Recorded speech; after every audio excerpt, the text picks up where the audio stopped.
Morning, students. Right now, I am discussing with you just a continuation from the previous lecture, components and elements of tourism.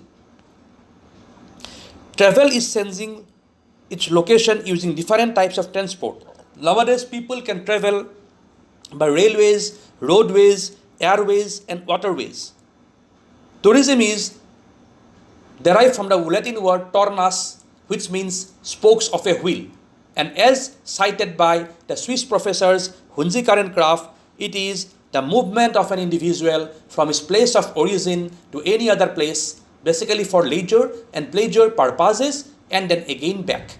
And it should not be connected with any remunerative activity, and the tourist should not harbor any intentions of setting up a permanent place of residence at the place which he has visited. Tourism is the temporary short-term movement of people to destinations just outside the place they normally live or work.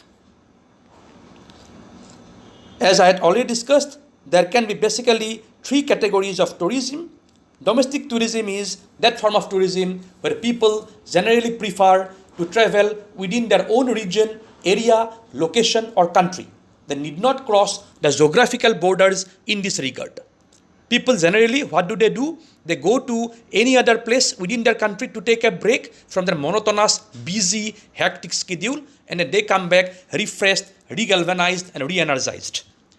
Inbound tourism is when tourists come from outside the geographical boundaries of a country.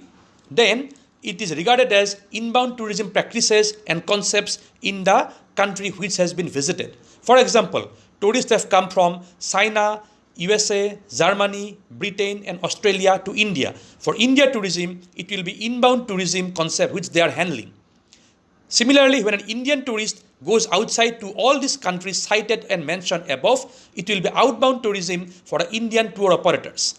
But what has been inbound tourism for India can always be outbound tourism for the countries like China, USA, Germany, England, and Australia as cited above, and vice versa. One more thing we can always say and give importance to is that the components of travel and tourism is made up of different components which work together to provide holidays and other travel products to clients. These are most important components in the tourism industry. Various kinds of transport. Transport providers are those operating any major form of transport. They could be airlines, cruise lines, car rentals, and rail companies. A tourist choice of transport would depend on the travel budget, destination, time, purpose of the tour, and convenience to the point of destination. Ancillary services include information and guiding. The tourist information and guidance providers include a number of service providers such as those offering insurance, recreational communication, banking services, government agencies, tour guides, industry associations, packaging agents, ticketing agents, and holiday sellers. The principle of tourist attraction is to establish the need for the attraction in a particular location to invite more and more footfalls. More footfalls bring about more revenue generation and more employment generation.